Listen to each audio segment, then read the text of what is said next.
All right, hello everybody. Hi, welcome. I'm Eric, and welcome to Burning Crowns. We're doing a special one-shot because two players couldn't make it, so we are doing a one-shot set in the world of Burning Crowns and everything. But we won't be looking at what's going on in the Stolen Lands. Instead, we're going to be looking at something that happened in the past, and kind of seeing something happens. If you guys ever play, this is basically if Burning Crowns is the Halo franchise, this is like Halo Reach.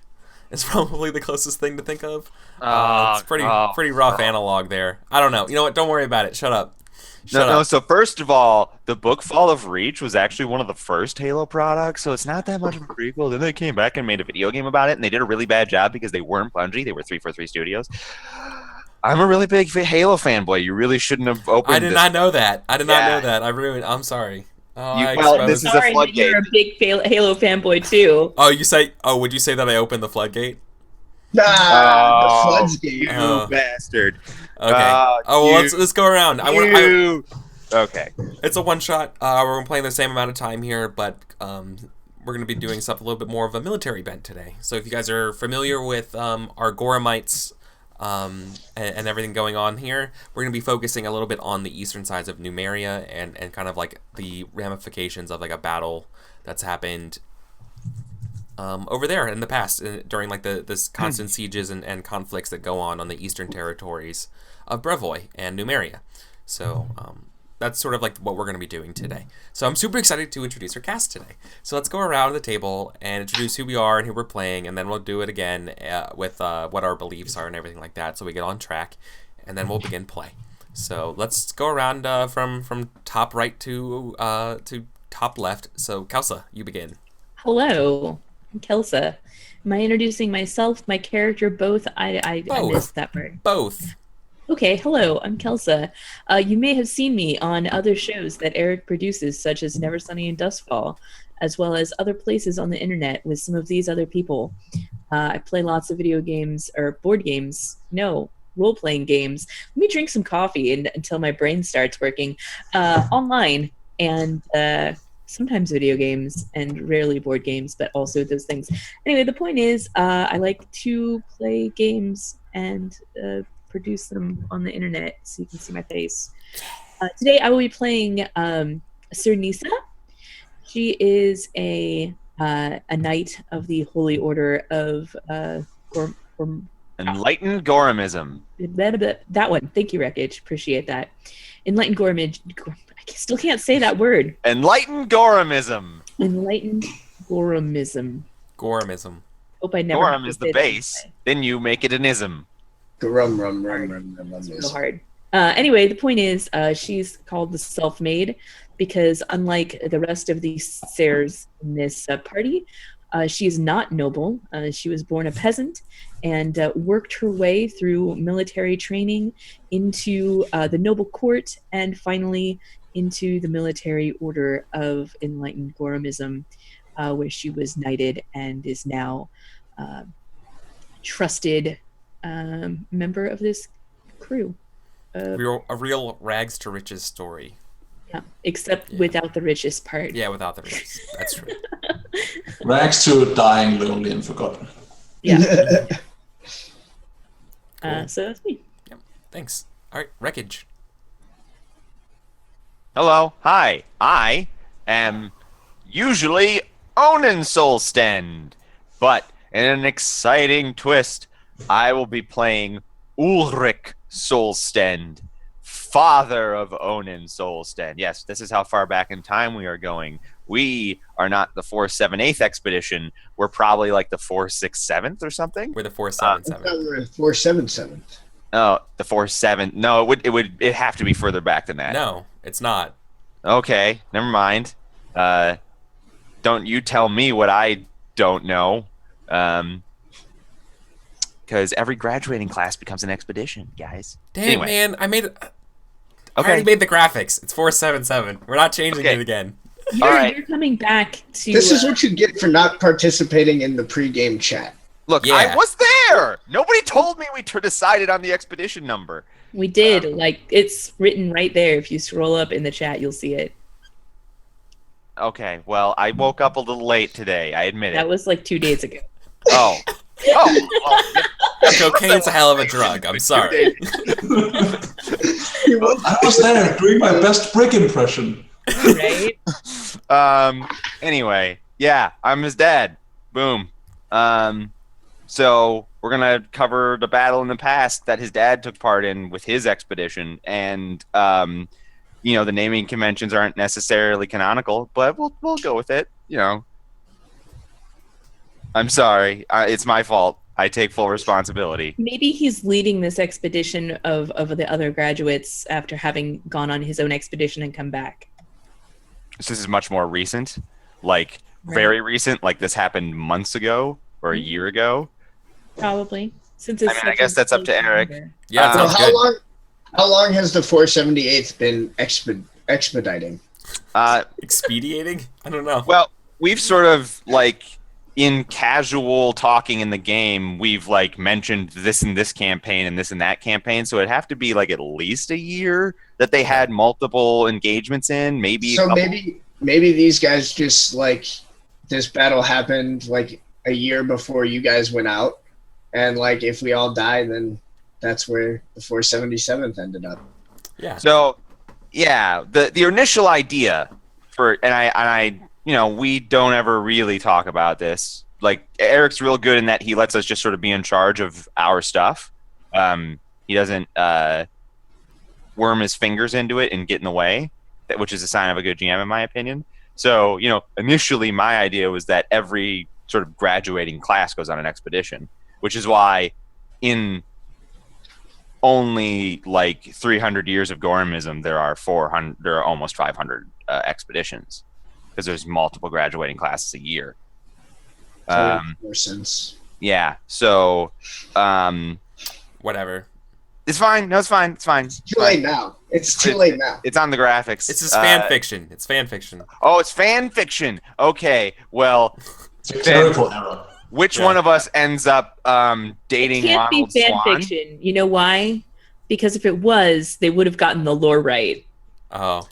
Oh, so it is real. That's right. That's why it's an actual So alternate you take. know it's got to be canon. Yeah. And if it was fan fiction, we would have to ship somebody with Ronald Swan. So we would have to True. it would have to turn into Ron a Swan. Yow. Ron Swan. All right. Cool. Ron Swanaldson. Yep. Sam? Hello, I'm Sam. You all know me. The only other thing other than this show that you can find me on is Mouse Guard on Fridays. So tune into that whenever we're playing next, because AP is out of town and I had to miss last week, so that's a whole thing. And today I will be playing a former slave who is not a knight. He is just a loyal member of the 477th.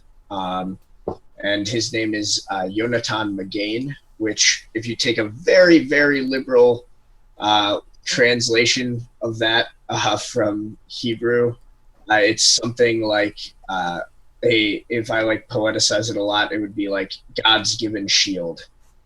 And so that is the idea behind this character, is sort of the shield of Gorum. Yeah, that's awesome. Yeah, I have you listed as the stalwart shield. Are you using your concept? Awesome. Cool. And our other exciting guest and newcomer to the stream, Daniel. Hi. Welcome. How's it going? Hi everyone, it's going quite fine, thank you, Eric. So hi everyone, I'm Daniel. I'm just a big dumb nerd, liking big dumb nerd stuff. I'm here to play some role-playing games with some delightful people. And normally, you can find me and me playing role-playing games with my big dumb nerd friends at the YouTube channel Charisma2AC, where we've been playing a couple of campaigns. Presently, we have a Burning Wheel game going on, where we're just stumbling through the game for our first time. And we got a Werewolf the Apocalypse game where we're being teen angsty. So good times. Today I will be playing the role of Carla of House Costain, also known as the Coughing Lord, a wonderful lady, born to nobility, who went through the ropes of becoming a page of a squire and so on, and eventually rose to become a knight and joined the Gorumite expedition. Problem is that somewhere along the way she contracted this pretty horrific lung disease and is slowly dying, and has been doing so for quite a while.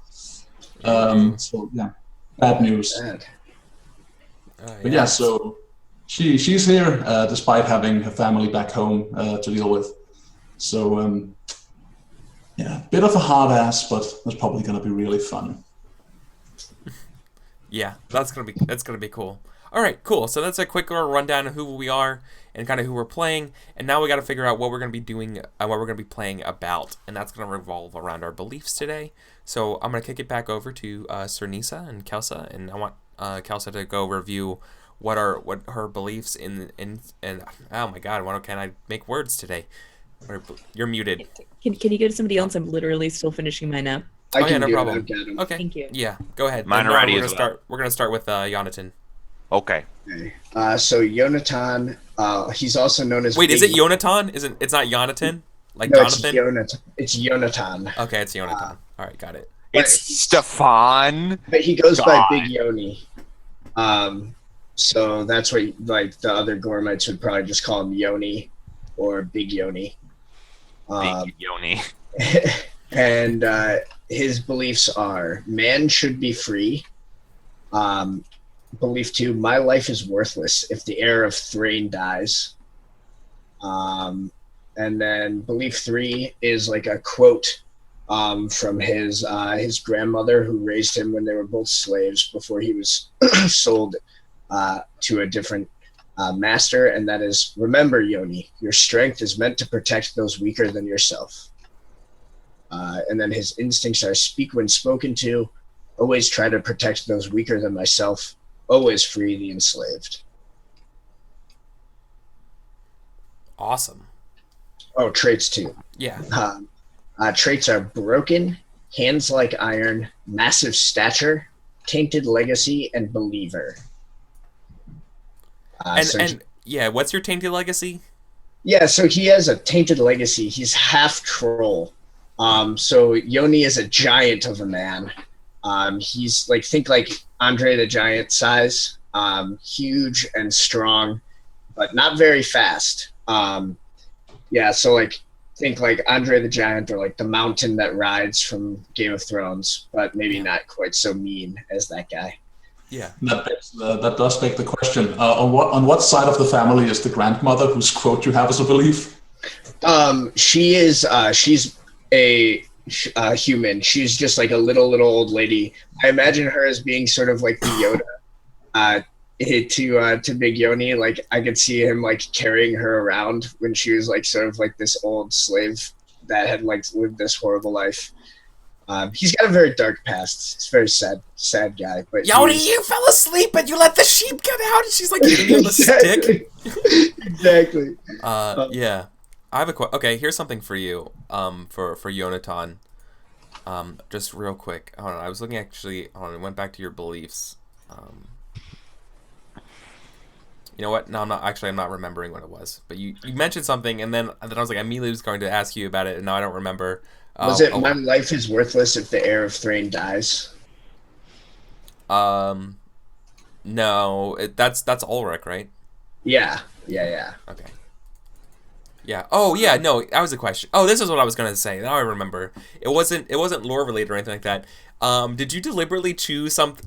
I gotta know this just from my own how your thought process works. Did you pick like a Hebrew name and stuff, and then you like invert it by being Goliath? Was that intentional? Did you like make a David and make him look like Goliath? Was that at all? A little bit, yeah, Okay. A little bit. This Cool. is a character that I've kind of been kicking around for a long time, but I've never really been able to figure out how to make him work really well in a game.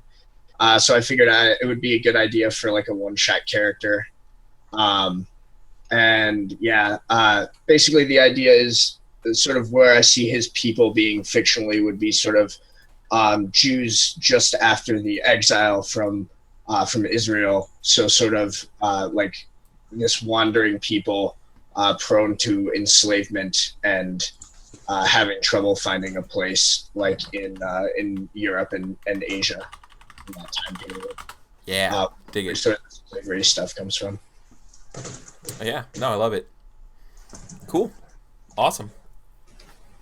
Okay, let's go over then and look at Sir Ulrich's belief instincts and Hello. everything. That is not the voice I am doing for Sir Ulrich. I just make silly voices sometimes. Hi! You may remember me from Birthing Onin and Thalia. Siring, I guess technically, is the thing that the dad does, not the birthing. It's alright. I hope so. Well, no, Fantasy. it's fantasy. Males are like seahorses in this setting. They carry the baby. So, right, beliefs. Ulrich Solstend, I respect Nisa most of all. Her advice will be heavily considered as she personifies the pinnacle of enlightened Gorham beliefs. Nice. Belief Nice. 2. I am the most experienced leader and fighter. Though I will discuss with the expedition as much as possible, my word will be final. Nice. I have been given special responsibility over this company. Their survival is paramount. They all have such potential. I will not allow it to be squandered in death. Okay. My instincts are never judge a book by its cover. My second instinct is always consider the future. And my third, That instinct. It's always done you well, right? yeah, my third instinct is enjoy a good fight, but know when to show restraint. Okay. And I have traits, I'm told. Yes. Mark of privilege, disciplined, show no fear, and loner, apparently. So yes, those are my traits. Nice. Cool. Awesome. So who wants to go now? If Kelsa needs more time, I can go now.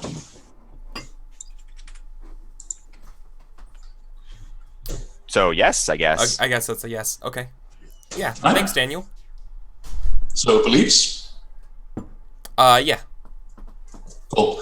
So my first belief is, for years I have spat death in the eye. My resolve will not falter in my twilight hour. Unless ordered, I shall not abandon this battlefield. Oof.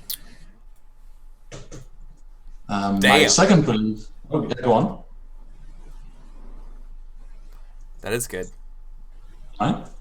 My second belief is, all men here willingly wear the chain of command. Weak links cannot be tolerated. I will put a fear greater than death in the hearts of all who would show their backs to the enemy. Those with hearts of iron, I will call my brother. The others will be put in the grinder. You know, that sounds even better with your accent. You know that? I love it. That's awesome. And thirdly, I have Gorham teaches war, not death. Dead warriors are of no use to him, for they cannot fight again. Although it shames me, I long to see my sons. I will do what it takes to get out of this and return home. Nice. And yes, it is a conscious decision that conflicts with the first one. Yes. Yes. Yes. All right, I finally figured out my instincts, which is what I was hung up on. So my beliefs is we cannot win this war, but the enemy will pay for every inch of ground with their lives. Sir Ulrich is the most important member of this expedition. I will do everything I can to assure his survival.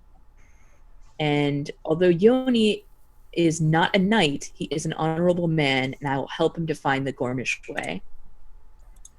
My instincts, that was not right. There we go. Always keep my bow within easy reach.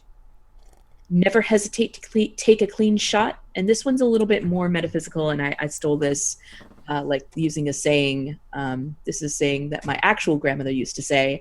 And I think it really applies because Nissa's other duty, besides being kind of a hunter-trapper, is to be the camp cook.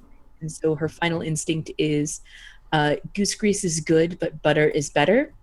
And it applies to basically making sure that she's using the best possible ingredients, whether it is in actually literally cooking or in Just her life. traps or in life. Is just Murdering. I will use what I have, but if I have the option of using the best thing, I will use that thing. Yeah, exactly. No, I dig that. That's awesome. Cool. Cool. And what are your traits? Her traits are foul smelling. Although she is the camp cook, she's got that kind of scent of like rancid grease, just always kind of about her. Yeah. I mean, sounds good. Delightful. I think it really brings home the gritty fantasy. So she's honored, dangerous, disciplined, and disturbingly confident, as well as geometric and alert. Geometric? That's a really good trait. That came from her life as a student, but basically I get a +1 die on anything that involves mathematics. So I thought this was some sort of like eldritch thing. Like she has impossible geometry. No. She is non-Euclidean. That'd be cool. She's a non-Euclidean human. Yeah, no, it's basically just she's got a geometric mind, and so when she's calculating where to put traps and how deep she needs to put them and what angle to lay tripwires, etc., she gets a bonus die for that. So yeah, no, that's super cool. It's really good. So yeah, that was Nisa. Okay, so Cool. Awesome. So how long do you think we've been? So here's a quick question then. So it's probably been about. The easiest way of thinking about it would be. It's been a couple. You guys have been away from home for a couple months now. It's been a pretty long time, right? Definitely. You guys are still. So we're gonna be fighting. So we're gonna be dealing with a fight. The aftermath of a battle in Numeria, as you guys are fighting along the what's called the Sullen Hills, which is kind of like the easternmost part of Numeria. You guys have basically got to the outskirts of one of the largest Numerian settlements on this side, called Tailheart. Only you guys have like been kind of you kind of started you guys. It's been such hard fighting, and Numeria is such a harsh place that you guys have been kind of like been weathered down on this siege, and this siege is finally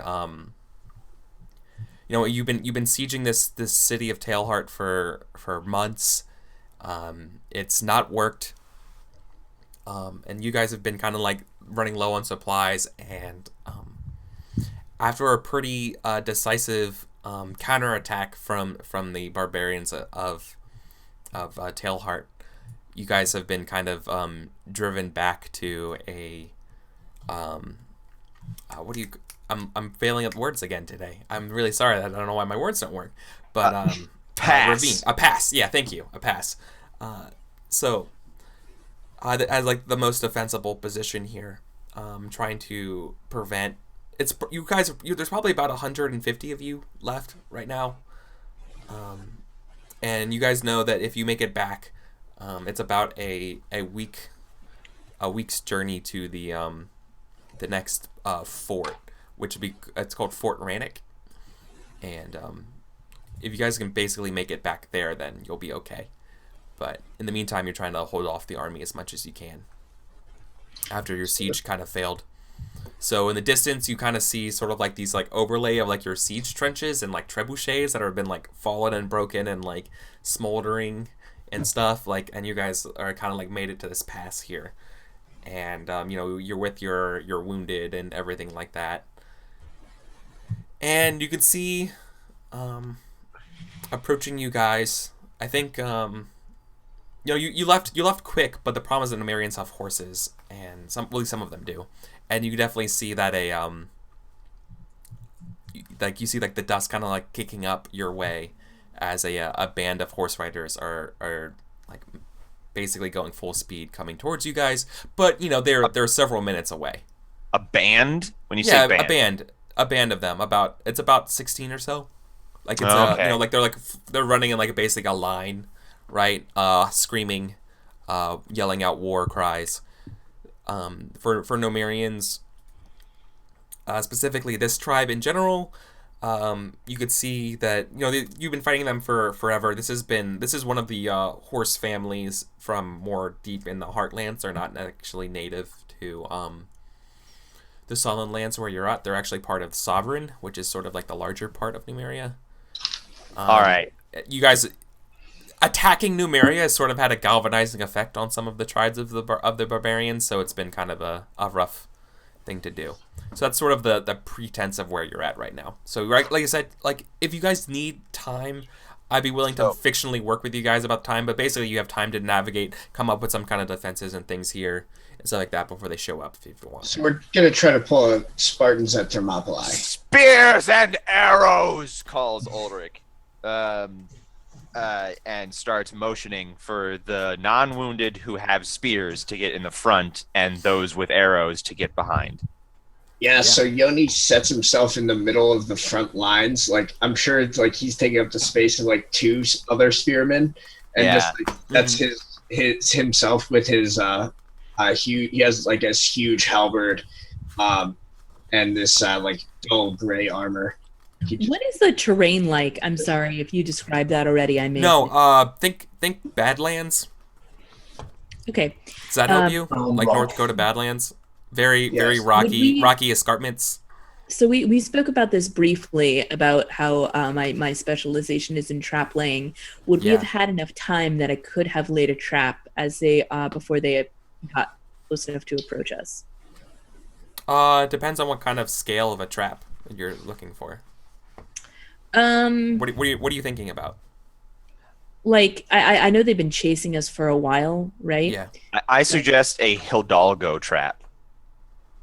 I don't know what you mean by that. Oh, you never seen the movie Hidalgo? I've seen the movie, but I don't know what you're talking about specifically. At the end of the movie, his horse falls into a single like deadfall trap with spikes, and the guy that he rescued earlier rescues him, and he still rides with Hidalgo, even though Hidalgo's been like injured by the deadfall trap, and then he wins. And you're like, how did that horse win when he got pierced with a bunch of spears? And you're like, whatever, it's Hollywood. And that's the story of the Hidalgo trap. So if we do that trap, though, then their horses are going to live, and we want their horses to die instead. So I think maybe something really simple then in that case. Like, the spike spears or whatever, in the ground works pretty good. Yeah. I mean, I was thinking even more simple than that because we know they're on horseback, right? Mm-hmm. Basically, doing something where we could like a bunch of small, shallow holes in an attempt to get and then like a brief like covering of loose twigs and grass in order to try to break horses' legs. Yeah. Riders flying. That sounds awesome. You want to haste?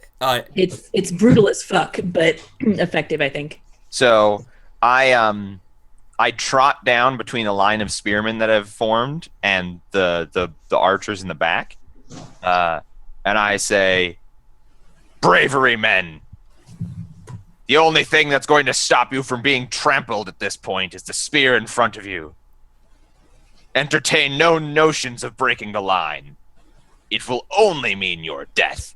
And as I'm passing Big Yanni, like hearty clap on the shoulder, like shake his shoulder, like, punch him in the back, the sort of like, your armor's good, you're rock solid, sort of hype up, sort of physical interaction type thing, you know what I mean? Mm-hmm. Knock the helmet, that sort of stuff. I do that to a couple of guys that I know are real ballsy, like psych them up. What does he look like? Ulrich Solsten looks exactly like Onin, except with a beard. And Of course. A luxurious, well-groomed beard. A luxurious, well-groomed, like aged beard. The grays just coming in at the yeah. at the growing end. Right here. In our TV show, he's just played by the same actor. No, absolutely, yeah, exactly. Appropriate. I love it.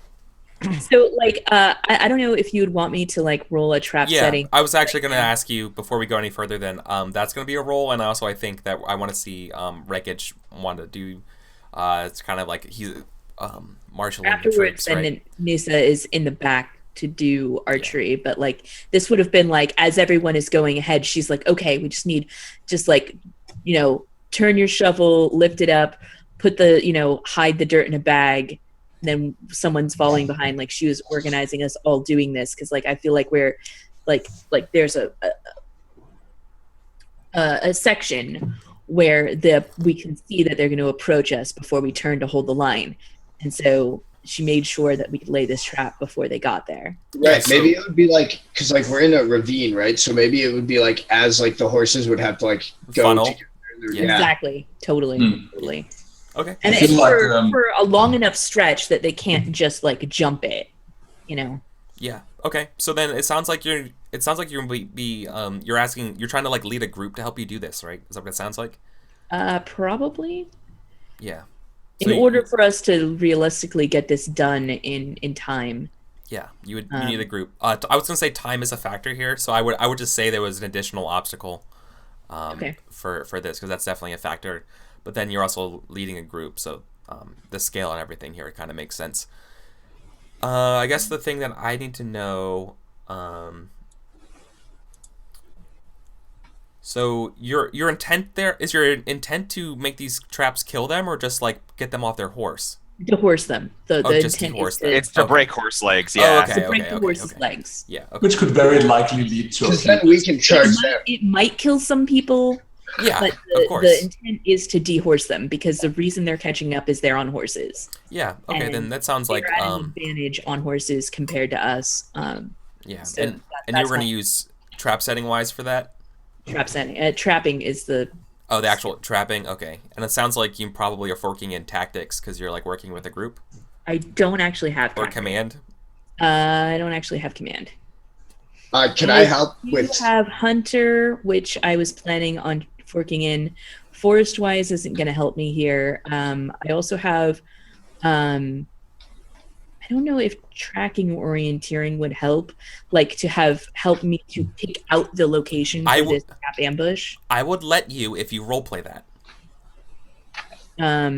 If you recall, like, say a time of something like blah, blah, blah, when you're hunting or blah, blah, blah. Like, I've been hunted by a lion before or whatever and had to do this. Something, you know what I mean? Like, if you're able to roleplay this is why we need to set this up this way because of my hunting experience, I will give you that die, right? Okay. Can I help as well? We need to. In which way? Just by physical... Well, I have soldiering, and so like I'm not smart enough to know where to set the trap. But if you point and say dig a hole there, I'm gonna be. I also am gonna fork in ditch digging, which is skill. That makes sense too. You don't have to roleplay that. That just makes sense, right? Right. Yeah. All right. So I think I definitely am. And I definitely could see Yonatan also helping you as well. Okay. Especially if you command him. I will command you. I'm not very good at commanding, but I'm not saying make a roll to command him to do it. I'm just saying if you fictionally were like help out, right? And he'd be like there. So yeah, I'm gonna be like, Ser Onin, this is the perfect place to lay an ambush. They're going to be on us soon, and their horses are a severe advantage. If we can break their legs, well, this is the spot for it. Yeah. All right, I think that's the best I can do, but that's 10 dice. What's my obstacle? That's a lot of dice. That's so many dice. Yeah, I know. Oh, okay. This is what I'm best at. This is the thing I do. It's also great, by the way. True too. I have a call on for it. I do. No, it's a die trade. I get a bonus die from that, just straight up. Yeah, I was gonna say this is probably I was gonna say this is a ob. I'm torn between it. I think it's an ob 6. I would say it's an ob 5 starting out, but this is probably be an ob 6, given that time is a factor, like I said. No, I'm totally because like to build you're trying to do a no. See, it's either a 5 upgraded to a 6 or a 4 upgraded to a 5, and I'm not comfortable enough with Burning Wheel to know when that should happen. I think it's upgraded to a 5. I think it's upgraded to a 5 only because this is an extremely difficult thing to do. Okay. Right? But it's not outside under of Trapper. the If it helps you at all, under Trapper, Like making a man trap is an ob 4. So if that helps you to determine what appropriate No, that ob makes sense then. It's well then I would no, it's 4 to a 5. Okay. That's approximately what I thought it was going to be. Okay. Sure. Okay. In that case, all right. Then I'm ready to roll this die. All right, let me. Yeah, while we're doing that. Wrecked. Easy. Yeah. Crushed. Nice. Would you like me to command now? Yes. All right. I've already given the speech. I would like to fork in 2 things. I would like to fork in tactic and mounted combat. And the reason why I would like to fork in mounted combat is that I explained to the men that it's too late for them to run away. They'll just get trampled.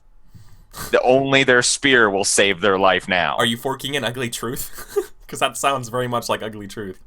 Can I? I don't even know what ugly... Yeah, can I? I don't know what that Do you have is. ugly truth? No, I don't. Then no, you can't. No one... Yeah, apparently I can't. But that's why I would like to be able to fork in mounted combat for my... I think that makes sense because you're doing you're making a speech about how to succeed against mounted. Yeah, that you're not going to outrun them. It's not going to work that Know way. thy enemy. Yeah. All right. So then, do I have an obstacle, my GM? Yeah. So you're trying to command and marshal the forces that are around you. So this would be ob 4. Okie doke. If I let me look at the command again, but I'm check. pretty sure that's 4. To rally. I would like to offer help. Yeah. In what way? It's been rolled now, so do you want to... Oh. Success anyway. Needed it. Well, how are you going to help? And if you want, I mean, because I would love to see it just for the purposes of role playing and stuff. What it would look like. Yeah, All right. you helping. Yeah. I would seek to help with mercenary company-wise and with faith-wise applicable to Gorum. By essentially, like we see as the orders are being given, as the speech is being given, we see like Carla limping around like in the background among clusters of soldiers, being like, "Go forward, you dogs! You know this business better than anyone else. Bloody your swords or get bloodied yourselves." Oh, that's good. Wow. That's so good. You're the evil one, right? You're the one who will grab the ring of power when it shows up. Like, Yep. No, I'm just a mother, man. Just a mother. We must use the ring. no, we must use it against the forces of Mordor. I must save my people. All right. Yeah, that was good. That was good. Okay.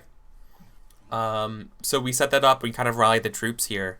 I think then we're kind of ready to begin our range and cover. Then I feel anything else anyone wanted to do. I think we've done all the preparation we're going to do. I think we've done all the preparation we can. Okay. So this would be the first time I've done range and cover before, or we've ever done range and cover on screen. But it should be pretty easy. So, the first thing we're going to be doing is we're establishing the tactical objectives here. Right? So the first thing what? Oh, I was nodding in agreement. Oh, yeah. And Okay. Well, the ranges would be so the group is kind of I guess the horse people are going to be, I guess the starting range would be in range of your archers, because that's like where the first things would be interesting that happens. Yeah, the first volley. Mm-hmm. Do So they that's- have those? Yes, but they're mounted, and they're not very good at it. So, what is your objective in this situation? I would suggest driving them off. Yeah, drive them off. I think so. I mean, there's 16 horses, and we actually have quite a large number of people. I would be fine with total slaughter. Absolutely. But just in case like there's someone following them and behind the dust cloud, sending them into a route could halt any reinforcement. Yeah, I suppose you and your logic. Yes, the primary objective is to rout them, but the secondary objective is to kill them all. Like any good battle, the primary objective is always to rout, and the secondary objective is always to So here's my utterly question: destroy them. would you guys be willing, or would you guys feel this is desperate enough to start in extreme range of your bows, or are you going to wait for them to, like, don't fire till you see the whites of their eyes, kind of thing? I think we're definitely going to start in extreme range. And part of that is as a tactical maneuver to Dissuade. to make sure they don't see the traps to break their horse's legs, because the traps are going to be like closer towards the standard range of our bows. That way, they're already maneuvering around a hail of fire as they're coming into this narrow canyon. They're not going to be able to look out to see what's going on below them as they gallop at full speed, and then their horses twist underneath them. Okay. Yeah. And so I think then, if this is like the picture of the map, then the traps are something like this. Right? Yeah, they'd be a little bit closer to the, kind of like that. But basically, they'd actually be thicker. Yeah. There we go. Just all up in there. Yeah. All up in there. All up in there. All about that butt. Okay. Oh, wow. That's a really nice rendering of a pass. It really is. I was surprised. I was like, oh yeah, this is gonna look like what I'm doing. No.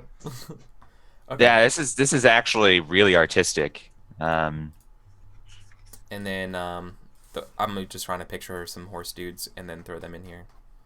So let me see. Should I just say horse warrior? Or mounted. Mounted probably has something, actually. Yeah, perfect. Oh, it's a premium asset. Damn it. All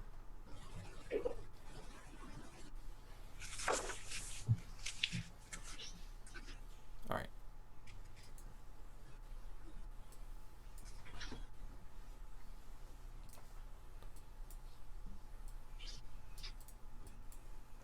Let's see. Okay. So while we're waiting, do we want to?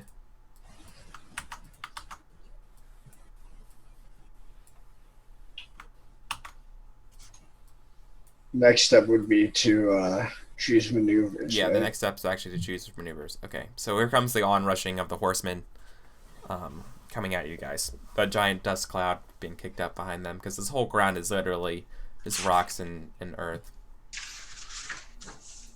Alright, so we're all one team, and then your horsemen are one team, or are they going to be two teams? No, the horsemen are going to be one team. So everything's all going to be one team here. So it's pretty easy. Right. Okay.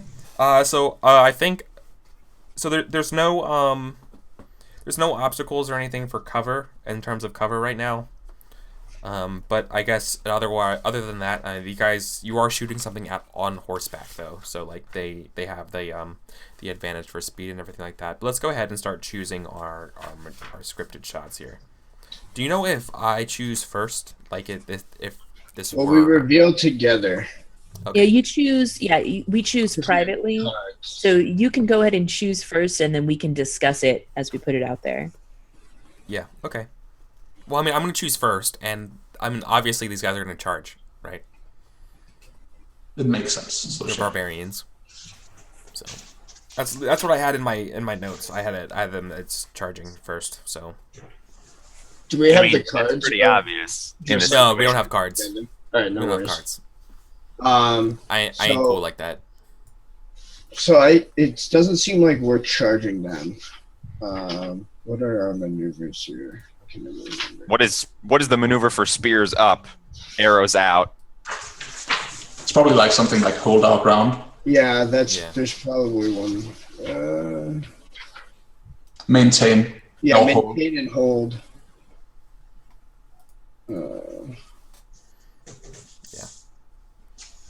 Yeah, so when using the hold action, the team does not move. Feet planted, they hold their ground and let fly for all they're worth.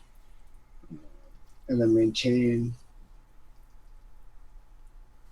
Yeah, that maintain would be us keeping out of range. I think we're holding. Yeah, maintaining would be all like kiting them. Like, Oh, at the no, same nice. distance. No, hold Yeah, is good. hold is what we're doing. For sure. I think we're definitely holding right now because at least until after they spring the traps, then we can maybe like fall back or something. Yeah, because they still move in when we hold. They Mhm. still like move in with their And charge. if we But succeed, we get to shoot at them. Yeah, so that's if the we thing that I wasn't succeed sure in our though hold about. maneuver, then we can shoot twice, which is pretty badass. Yeah. So that's what I was thinking. So I think we're gonna be doing a hold maneuver. Okay. Cool. So it's gonna be a charge. It's gonna be a charge versus hold, but you guys get to shoot twice because of the distance, right? Yeah. Well, we need to figure out the rest of our things. You have to. Oh yeah. So the first one was. Probably- I think I don't see why it wouldn't just be charge for me though. Okay. Well, theoretically, Um, you would put that down without telling us, but Yeah. I think that's probably what you were going to do anyway. Yeah. So I think. How fast are they going? Do we have an estimate Yeah, as to where oh. in these maneuvers they will hit those traps? How many they're- exchanges do we have? If not, then volleys. It's 3 volleys per thing.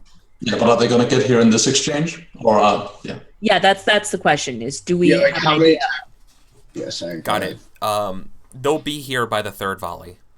Okay. So I think then it seems like it would be like we would want to do hold, and then once they hit the traps, we would want to charge. I don't think we would. No, we I never was charge thinking with a fall spear back. line. You never charge with a spear line against charging cavalry. You maintain a position so that they crash into a bunch of lodged in the ground spears. So, like, I don't know that we ever fall back. In fact, it's mean- literally the opposite of what I said in my speech. We hold here or we die. Can we just script hold until we're in combat range? I think so. I think we just hold. All Sounds right. Nice. Okay. All right, cool. Well, we're getting ready to go to our first break here anyways, because we're at by the top of the hour. So how about we come back, and then we're going to have this full hour of resolving the first volley here of the charging horsemen. All right, guys, so we'll be back in 5 minutes. Okay.